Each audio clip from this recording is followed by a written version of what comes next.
The title to my special order tonight is Current Conditions or Just a Bad Dream.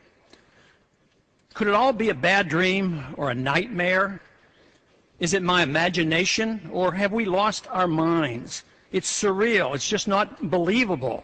A grand absurdity, a great deception, a delusion of momentous proportions.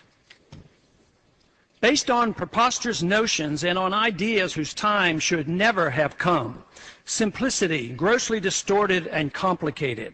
Insanity, passed off as logic. Grandiose schemes built on falsehoods with the morality of Ponzi and Madoff. Evil described as virtue. Ignorance pawned off as wisdom. Destruction and impoverishment in the name of humanitarianism. Violence, the tool of change. Preventive wars used as a road to peace.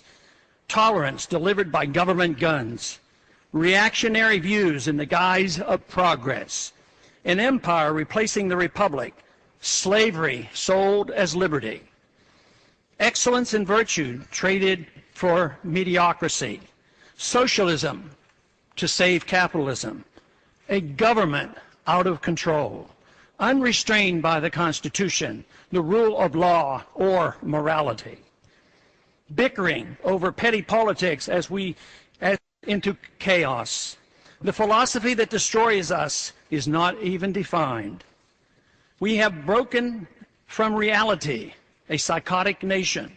Ignorance with a pretense of knowledge replacing wisdom.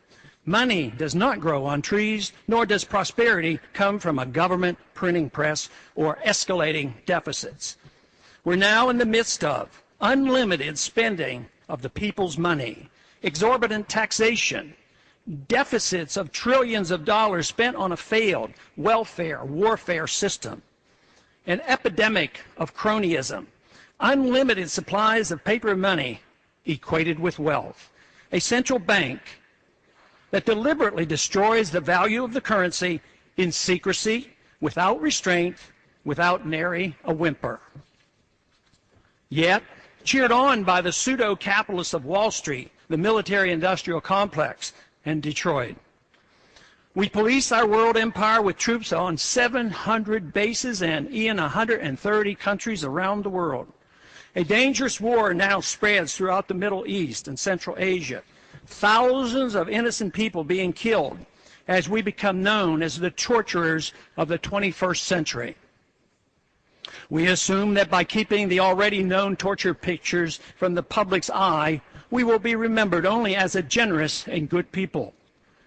If our enemies want to attack us only because we are free and rich, proof of torture would be irrelevant. The sad part of all this is that we have forgotten what made America great, good, and prosperous. We need to quickly refresh our memories and once again reinvigorate our love, understanding, and confidence in liberty. The status quo cannot be maintained considering the current conditions.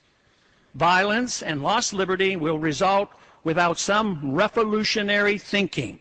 We must escape from the madness of crowds now gathering. The good news is the reversal is achievable through peaceful and intellectual means, and fortunately, the number of those who care are growing exponentially. Of course, it could all be a bad dream, a nightmare, and that I'm seriously mistaken, overreacting, and that my worries are unfounded. I hope so, but just in case, we ought to prepare ourselves for revolutionary changes in the not-too-distant future. I yield back the balance of my time.